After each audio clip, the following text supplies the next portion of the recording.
singularidade da história de Jó também me chamou a atenção por esse aspecto, porque Jó se mantinha um homem extremamente rico, íntegro, um bom pai, um homem referência para a sua geração, reconhecendo ao final do processo que só agora ele conhecia a Deus de verdade.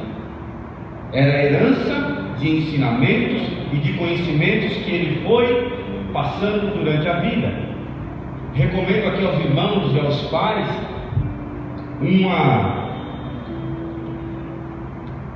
história, uma pregação que está no YouTube com umas 3 cadeiras. Assim que eu assisti a primeira vez, não tenho hábito, confesso aos irmãos, gostaria até de ter mais hábito, não tenho hábito de assistir pregações, mas esta me foi indicado e eu assisti, mandei no grupo dos meus irmãos também assistiram, chamada As 3 Cadeiras. Só um lembrete aqui.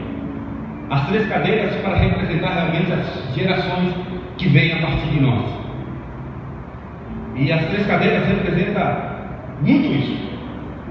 A dificuldade que temos de, com as nossas atitudes, refletir a imagem do Senhor para os nossos. A Bíblia diz aqui, está as crianças, e aproveito, tem pais, crianças aqui, e eu aproveito para dar essa ideia. A Bíblia diz que ensina teu filho no caminho que deve andar, não é isso? E a gente às vezes acha que ensinar o filho é trazer ele para a escola dominical, ler a Bíblia todos os dias. Meu filho tem uma Bíblia que ele ganhou quando ele nasceu, que ela tem os desenhos. Quando aparece a terra lá na criação, ele fala que é uma batata. E a gente acha muito feliz que meu filho está entendendo que a batata está ali, mas não é batata, mas tudo bem. Mas está tendo contato com a Bíblia e ele pede para a gente, às vezes. Muitas vezes ele pede porque ele não quer dormir, né, filho? Aí ele pede, papai, a Bíblia. Porque o Murilo não pode dormir e ele quer a Bíblia. E a gente fica feliz, a gente acha que a gente está ensinando o nosso filho no caminho que deve andar. Quando na verdade, o ensinar o filho no caminho que deve andar é a nossa vida. Esta é a lição que o nosso filho vai aprender. Então o caminho que deve andar é aquilo que nós somos para nossos filhos. E que Deus tenha misericórdia de nós, pais. Que Deus tenha misericórdia de nós, que a gente possa falar, olha, seja quais forem as decisões que meus filhos venham tomar na vida, se elas forem maus, eu não tenho participação nisso, né? E quem sabe a gente vai forjar nos nossos filhos cristãos que, através do nosso dia a dia, através do nosso exemplo, e posteriormente com as suas próprias experiências, eles possam de verdade se tornar cristãos, no termo exato da palavra, pequenos cristos. Hoje virou moda cristão, mas quando a Bíblia relata a primeira vez que foi chamado esse termo, não era elogioso, não era um termo de mídia, um termo da moda, era um apontamento mesmo, era ali, era o comportamento, aquilo ali é um cristão, pequenos cristos. A história de Jó também, amados, e até domingo passado eu pensava só no culto de domingo, passou domingo, eu comecei a pensar na história de Jó, e eu vi que em algum momento aqui talvez a gente encontre um pouco do que nós conversamos aqui domingo passado no culto sobre a graça, porque a história de Jó, eu fiz questão de anotar aqui para nós, que ela também elimina totalmente algumas teses. A primeira tese que ela elimina é a ideia daquela guerra constante do bem contra o mal, de que alguém em igualdade com Deus, buscando a nossa atenção e querendo nos fazer cair, e Deus puxando a corda, sabe aquele cabo de guerra? Essa ideia, ela, na verdade, ela não existe. Ninguém está em igualdade de poder com o nosso Deus, e que retrata muito bem a ideia da nossa lição, a fragilidade humana e a sabedoria de Deus. Deus como ser inigualável no seu poder, na sua majestade, na sua glória, nada é comparável ao nosso Deus. A Bíblia é tão clara que quando ela nos orienta sobre o nosso comportamento quanto ao inimigo das nossas almas, ela não diz, entrevista ele, expulsa ele. Quando vemos orientações bíblicas, resistir ao diabo e ele fugirá de nós. Foge da aparência do mal. Não existe uma competição e igualdade de poder entre Deus e o diabo. E a história de Jó retrata muito isso.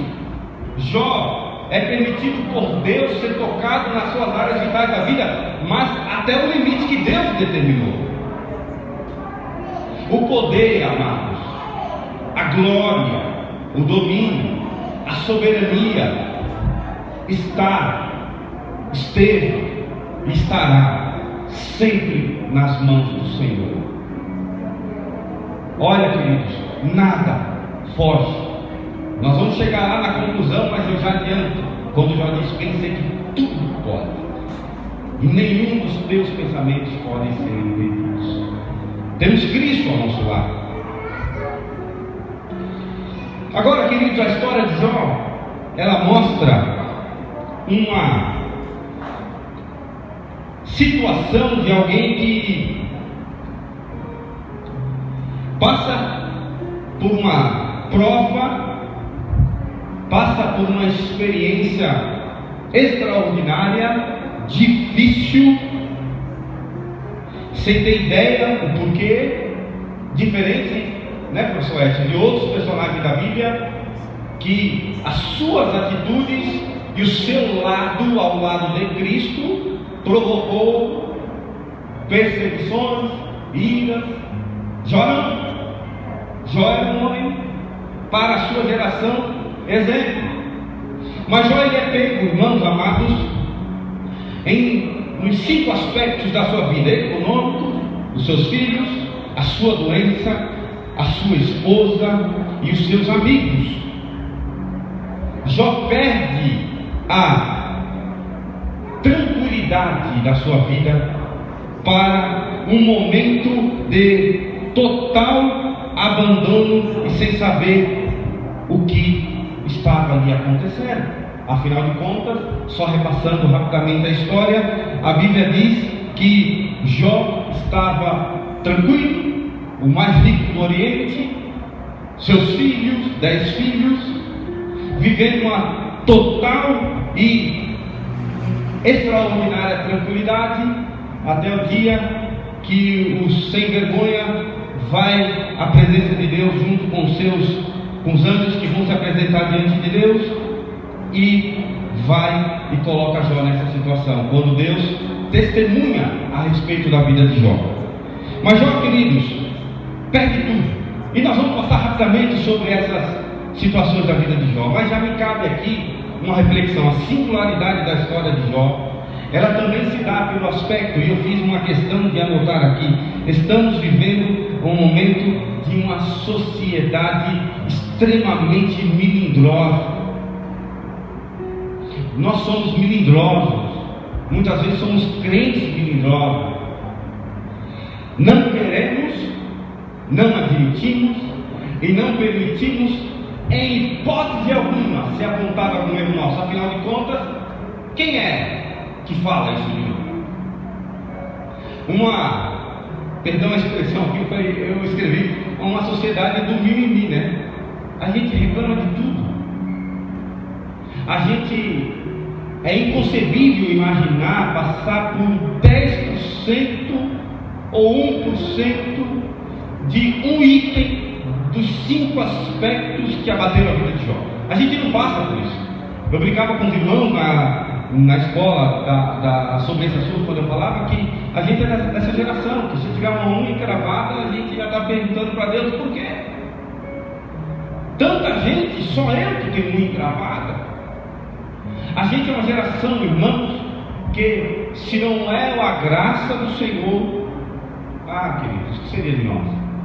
Somos uma geração assim, uma geração melindrosa. Ao contrário do que Jó, naquele seu momento de drama, nas suas queixas, Jó não só frustra por completo os planos de Satanás, como Jó não terceiriza, amados, em momento algum, para a sua esposa, para os seus amigos, as suas aflições. Como também é uma tendência extraordinária nossa. A gente está sempre arrumando um jeito de justificar os nossos fracassos. A gente está sempre arrumando um jeitinho de explicar os nossos sofrimentos. A gente está sempre arrumando um jeitinho. Isso é desde a criação. Acho que eu já disse isso aqui e repito. Quando Deus vai e dá aquela ordem clara para Adão e para Eva, e eles comem do fruto e caem, a primeira: Adão, e aí, filho? O que aconteceu? Foi a mulher. Eu, Senhor, jamais eu comeria daquele negócio. Sua ordem foi clara, foi tranquila. Consciência: Senhor, limpa. Eu estava aí, não é que eu estava escondido não, é porque deu um soninho, eu fui ali atrás de umas árvores ali para descansar, mas eu não vi a hora de o Senhor chegar, porque eu durmo tranquilo. Eva, por sua vez, foi a serpente, porque eu e Adão jamais faríamos isso, mas a serpente, aquela ali, ela nos enganou. Estamos sempre justificando coisas, mas Jó não. Jó naquela relação de sofrimento, ele só contemplava esses dois personagens, ele e Deus. E ele não contemplava esse terceiro personagem causador daquele momento que ele vivia, que era Satanás, que tenta colocar essa ideia de que há uma relação de troca, e por isso há uma fidelidade extraordinária de Jó. Mas Jó não, ele conhecia esses dois personagens. Ele fala: olha, mesmo sem essa experiência longa com Deus, mas eu sei que se tem um culpado nessa história, esse culpado sou eu. E Jó, mesmo perdendo tudo, amados, rapidamente, na situação econômica, é tão necessário, ao meu ver, em um momento tão difícil que nós estamos passando. A empresa que trabalho, por questão de 20, 30 dias de pandemia, mesmo sem parar totalmente as suas atividades, nós trabalhamos em duas frentes. Uma das frentes foi parada imediatamente quando começou a pandemia, e a outra frente ficou engateando, mas mesmo assim foi suficiente para tornar a nossa situação financeira totalmente desestruturada do dia para a noite.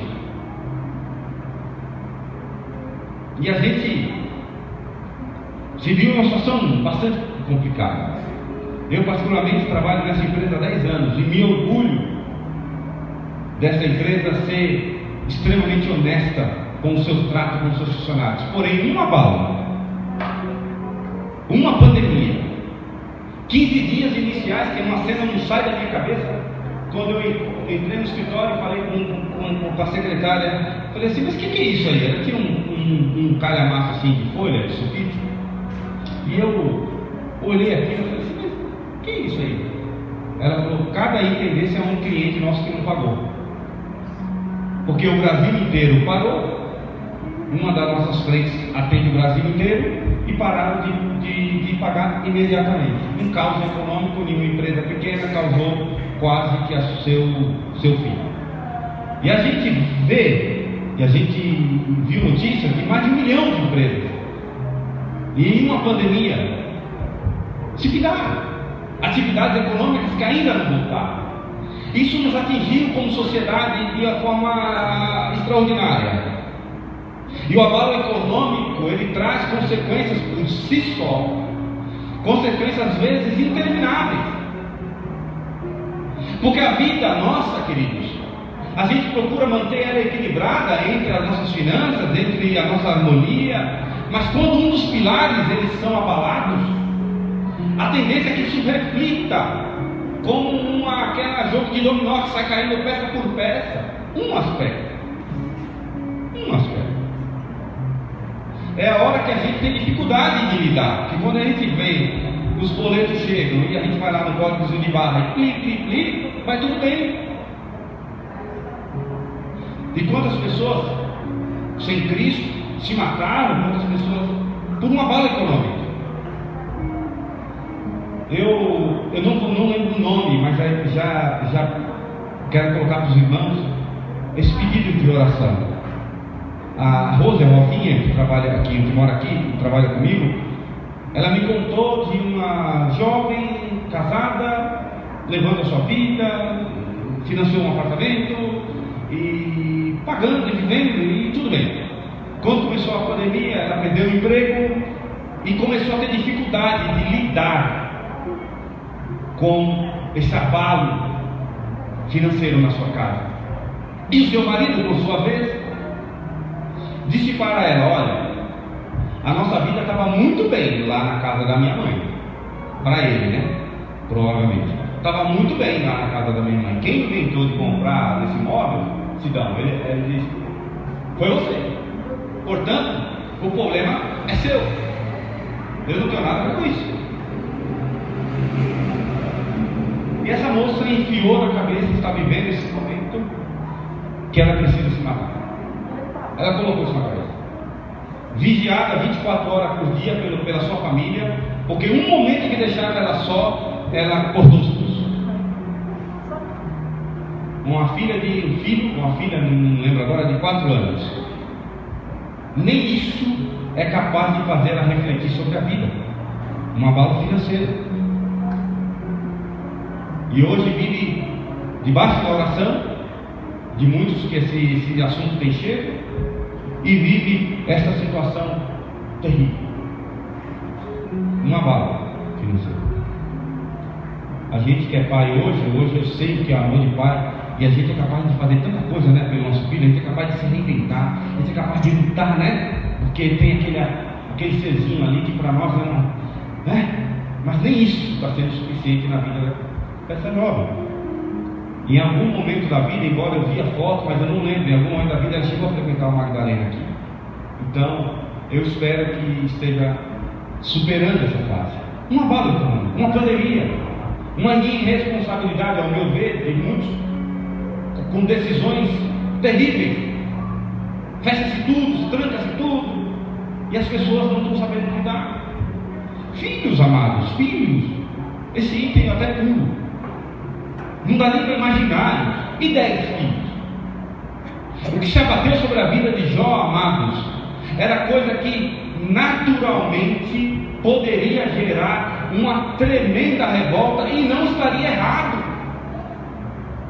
E aqui cabe uma reflexão, amados, que eu ia fazer um pouco mais para frente, mas eu já quero fazer agora, de que Deus não espera de nós perfeição.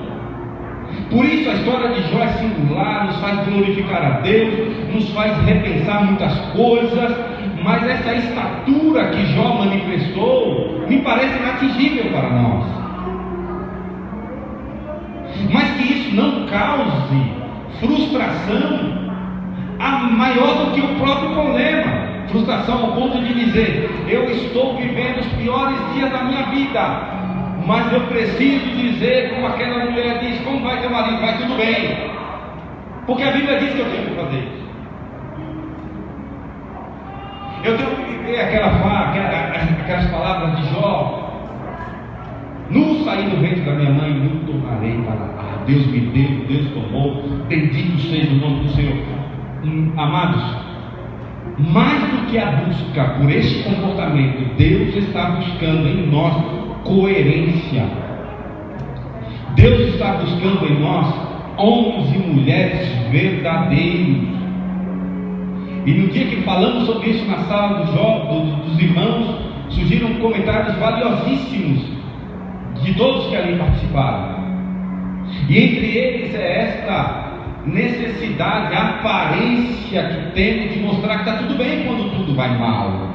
E Deus entende, amados, as nossas queixas e as nossas aflições, mas que sejamos no nosso dia da aflição, do dia mal que chega da nossa vida, verdadeiros. Se a verdade da sua vida for: está tudo bagunçado, pastor Tamar, mas está tudo bem, graças a Deus, amém, meu amado, amém.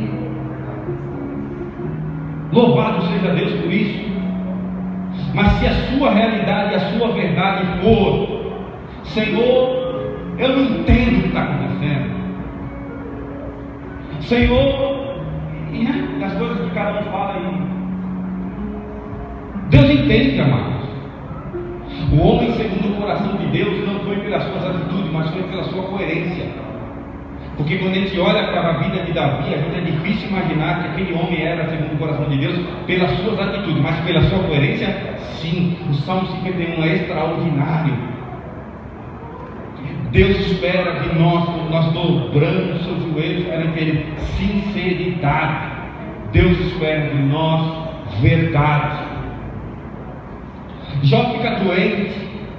A doença de Jó é um aspecto também incontrolável, porque até o fator econômico, dependendo de onde chegar, a gente se ajuda e a gente vai indo. Mas quando a doença bate porta, como esse mal que assola a nossa nação, até semana passada, lá no condomínio que a gente mora, morreu esse rapaz que foi anunciado aqui, né? O irmão do pastor Claudemir, morava lá, e a gente via ele para lá, para cá, jovem, forte. Se ela deu todo o recurso do mundo, não é capaz de resolver. Quando a doença bate a porta, quando o cônjuge abandona a causa, já é um motivo de destabilização total. E quando seus amigos abandonam, a causa foi tão profundo que aconteceu com o Jó, que são todos os pilares que sustentam a vida, eles se perderam de dia para a noite. Acabaram-se. Mas, amados irmãos, eu fui um pouco mais longe do que eu imaginava nessa introdução. Na lição de hoje, né? Para mim, irmãos, de hoje, isso é para mim, que é a 13. Me permita falar um pouco sobre ela, para a gente adiantar o assunto. A Bíblia vai dizendo, e o texto é do Jó 42, e que Jó professa essa declaração linda e extraordinária no versículo 2: bem sei eu que tudo podes, e nenhum dos teus pensamentos podem ser impedidos. Jó, amados, antes de ter de Deus, no capítulo 38, 39 e 40, que fiz questão de revisitar mais uma vez depois de ter pensado e já ter lido algumas vezes, fiz questão de uma hora de deitar, colocar o fone de ouvido e colocar a Bíblia novamente para ouvir esses capítulos. Antes desta aparição de Deus, mostrando para Jó e revelando para Jó, afirmando para Jó pelo menos 70 situações de que Jó não pode arbitrar em nenhuma delas. Jó tinha feito para Deus, amados,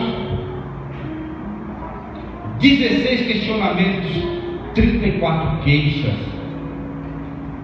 E Deus se aparece para Jó no capítulo 38, 39 e 40 e vai retratando para Jó toda a sua criação. Onde você estava, Jó?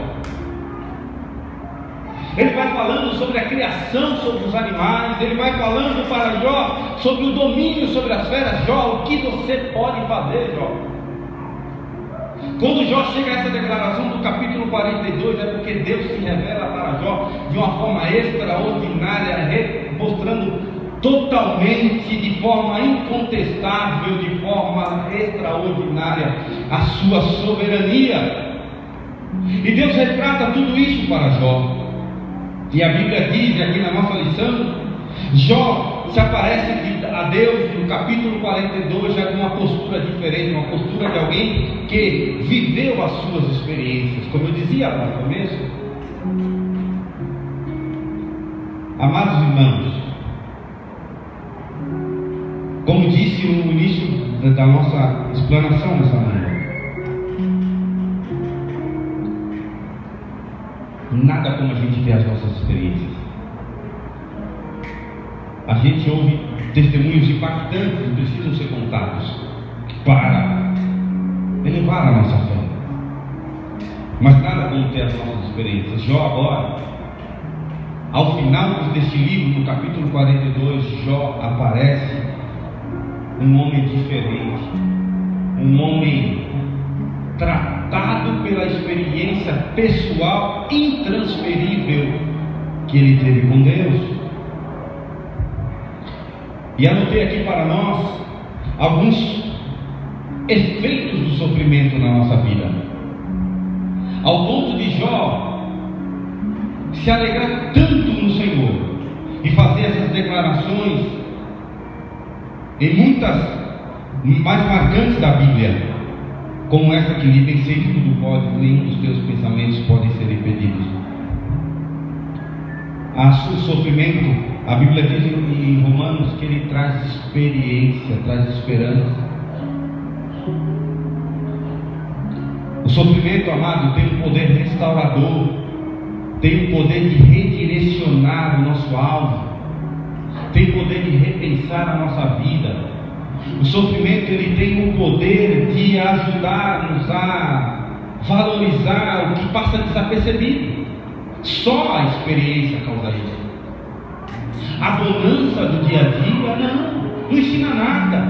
Os tapinhas nas costas não ensinam nada. E talvez aqui já mais um parênteses, irmão, que é difícil a gente olhar e até acho necessário, seja nas pregações ou seja numa escola bíblica, a gente trazer isso para hoje, para a nossa sociedade. Como eu disse, uma sociedade melindrosa. A gente aprendia, quando a gente iniciava a nossa carreira, hoje não pode se ouvir nada, porque se o filho chegar em casa e falar, pai, na empresa eu falou isso para mim, é assédio moral, né? Não pode. Uma sociedade cheia de... A gente, quando a gente começou a trabalhar, eu lembro, tenho 21 anos de profissão, e a minha primeira foi office boy. Quando o patrão perguntava, você sabe ir lá na Casa Verde? Sei. Sabia nada, irmão. Sabia nada.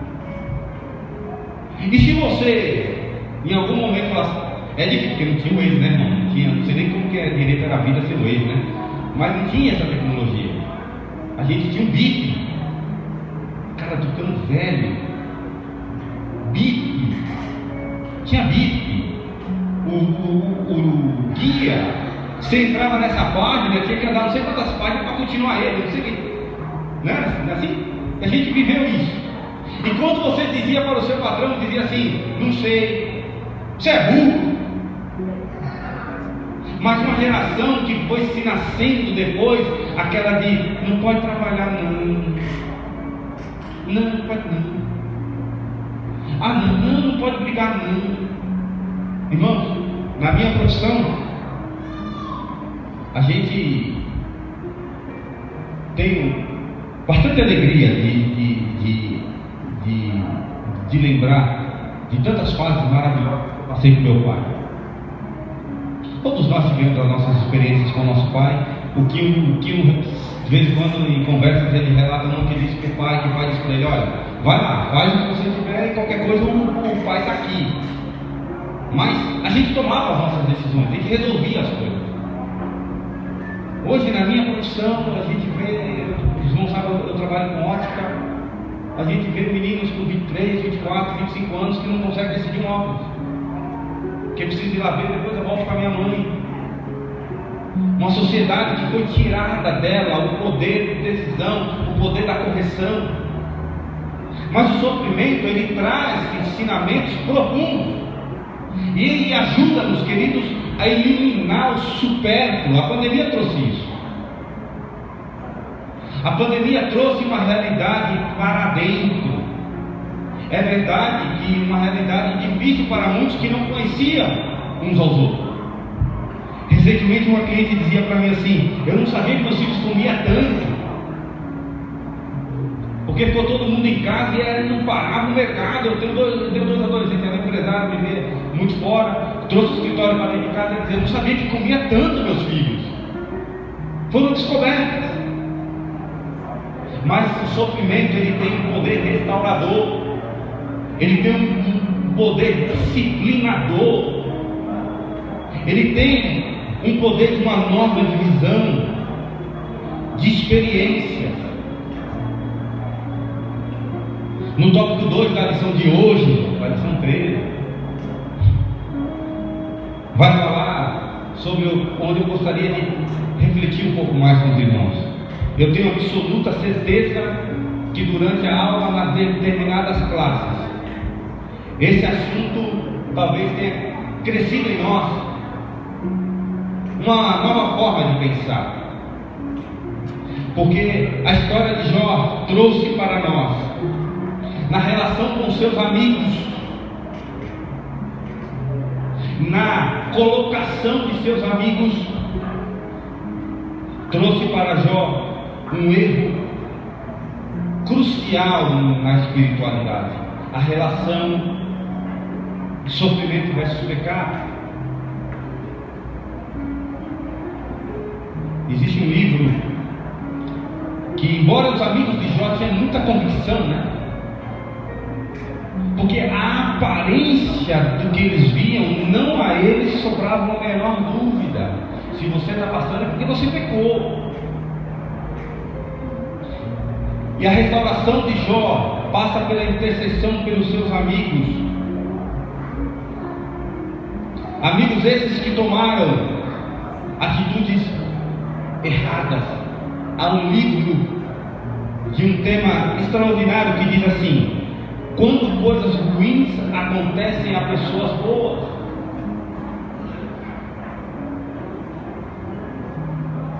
Conta-se uma história de um rabino que ele perdeu seu filho com 14 anos de idade, mas com aspecto físico de 60, aquela doença de envelhecimento acelerado. E durante a vida, esse rabino certamente pregou, ensinou na sua Bíblia, que é o Antigo Testamento nosso, essa relação de que se sofre é porque pecou. E quando ele vê seu filho, mesmo sendo uma criança, ter um envelhecimento tão acelerado a ponto de morrer com 14 com aparência de 60, ele olha para dentro de si e diz: eu preciso revisitar as minhas convicções. E eu estive aqui em uma das aulas e o Romulo estava ensinando sobre essa relação que não é uma relação causal de sofrimento. É óbvio que o pecado ele traz consequências, isso é natural, e que em via de regra provoca sofrimento. São as nossas decisões, isso é a relação, efeito causa, é isso? Causa e efeito. Obrigado, professor. Eu sou invertido, coisa que eu não costumo fazer, inverter as coisas. Eu não costumo. É verdade. Eu não costumo, fora mudar o dia da lição, essas coisas, fora sussurrar um hino, filha, e cantar totalmente ao contrário, eu não costumo. Mas essa relação, quando Jesus é indagado sobre aquele cego de nascença, e era sobre isso que se tratava a aula naquele dia do professor Romulo, a primeira pergunta natural daquele via: Senhor, quem pecou?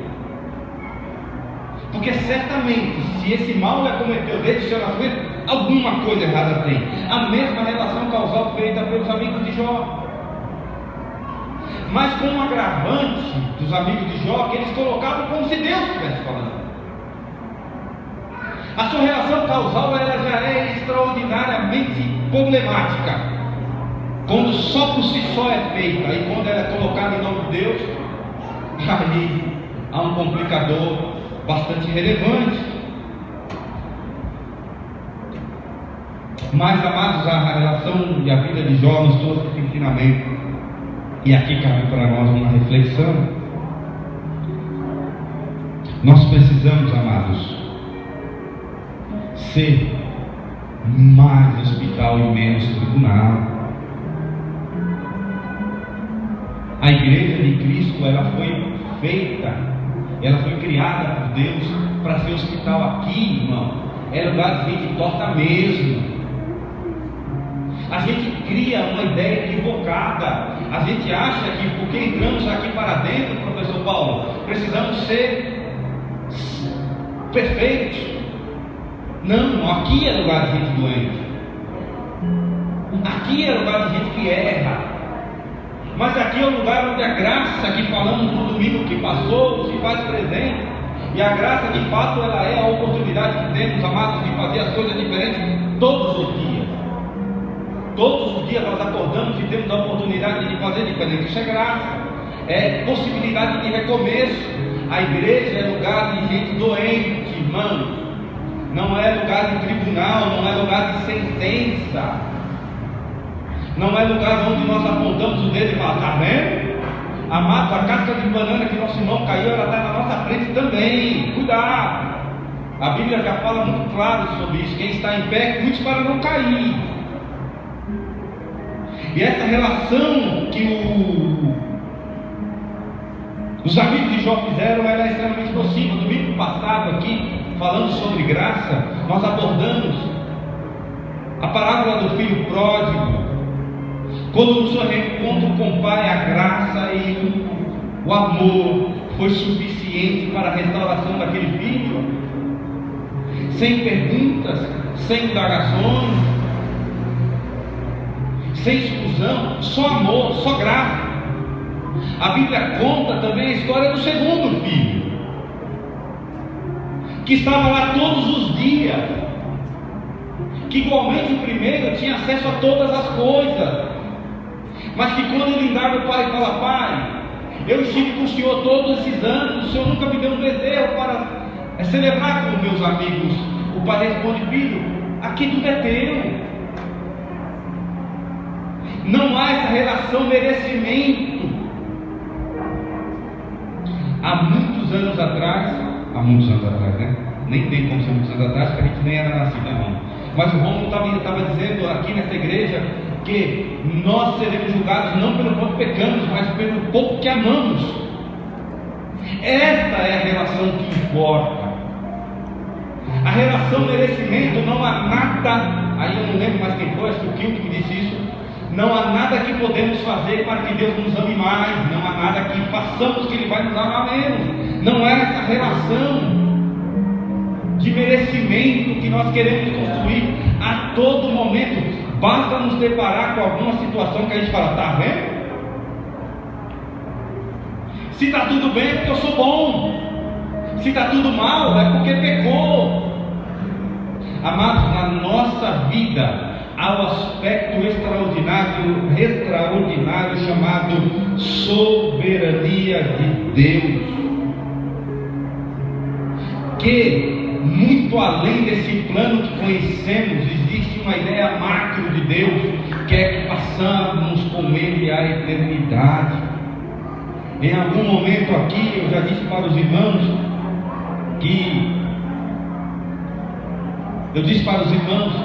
que se encontrássemos Paulo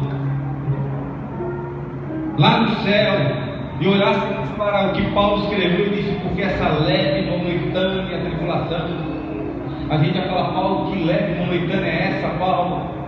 Quanto sofre do dia que nasce até o dia que morre, como é leve, como é momentânea. Eu já disse, Paulo diria para nós: olha, mas o que é isso comparado à eternidade? O projeto macro de Deus, irmão. A gente tem uma tendência a olhar sempre aqui. Quando a gente está vivendo essas terríveis situações do mundo, e a gente vê um reajustado mundo caminhando aceleradamente para o fim, para a volta de Cristo, o primeiro aspecto que bate sobre nós é de preocupação, quando deveria produzir alegria, que Jesus está voltando. Quando a gente vê uma pandemia trazer certas normas, regras que abraçou o mundo inteiro, quando a gente vê a questão econômica sendo tão acelerada e sendo tão preparada para a vinda de alguém que poderá dominar tudo, a gente vê Jesus está voltando, mas o primeiro aspecto é de desespero, de preocupação. Mas esse é a grande alegria da nossa vida, é a graça de Cristo. No último tópico, irmãos, já são 10h15, a restauração de Jó.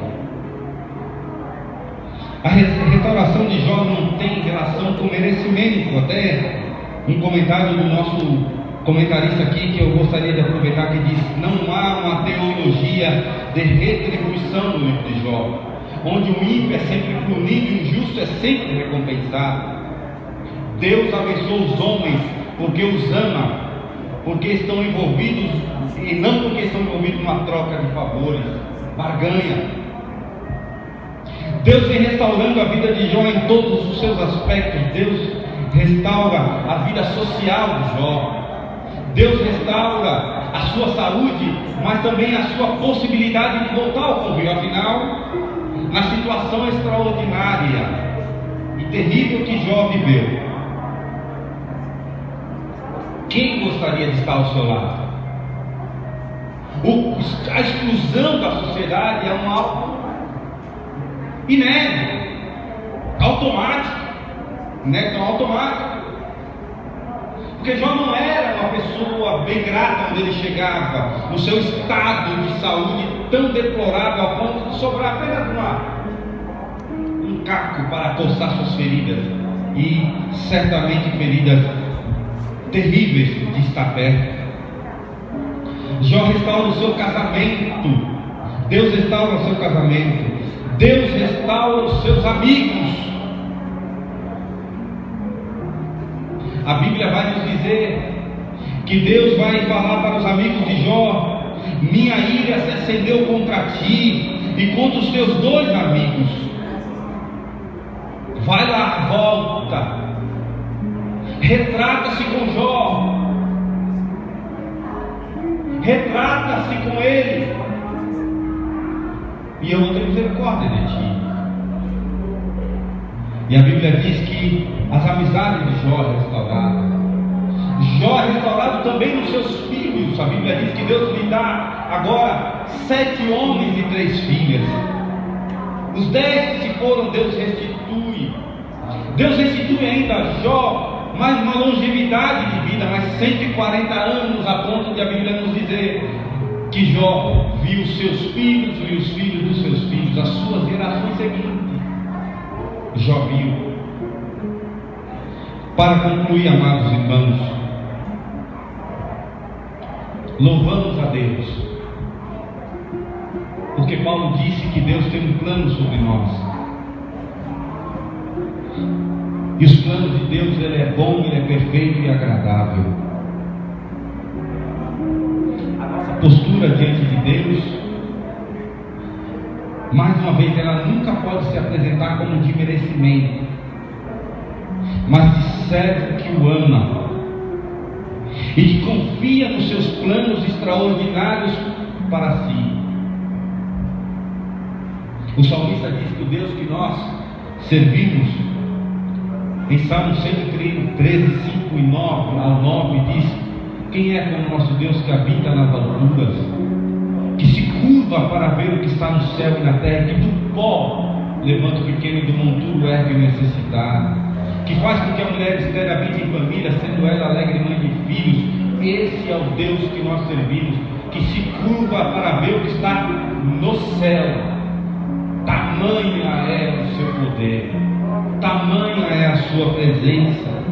E Jó finaliza o seu texto dizendo: Senhor, pensei eu que tudo pode, nenhum dos teus planos podem ser impedidos. Louvemos a Deus, amados, que o ano de 2020 está se finando, mas Deus nos sustentou até aqui. Os seus planos na nossa vida não podem por ninguém ser interrompidos. E Deus disse em determinado momento da história ao povo de Israel, dizendo: olha, eu tenho um plano sobre vocês, e os meus planos são de paz e não de mal. Louvemos ao Senhor. Este é o Deus que nós servimos, um Deus que pensa ao nosso respeito. Que Deus em Cristo nos abençoe, que Deus possa sustentar a nossa vida, que Deus possa sustentar a nossa casa, que Deus possa sustentar a nossa família, e que a soberania de Deus na nossa vida, ela sobretudo reflita a nossa fragilidade, como foi na vida de Jó. De homem estruturado a um pobre terrível, a um homem cheio de argumentações, a um que simplesmente diz: Senhor, eu só te conhecia de ouvir falar, agora eu te ouvi com os meus ouvidos, meus olhos te veem. Que Deus nos dê experiências com eles, amado, dia a dia da nossa vida, e que Deus em Cristo os abençoe. Obrigado, pastor, pela confiança. Obrigado, meu irmão, pela confiança. Obrigado, superintendente da escola dominical, pela confiança. Estaremos muitas vezes mais juntos, né? Que agora eu tenho revista. Então, que Deus abençoe em nome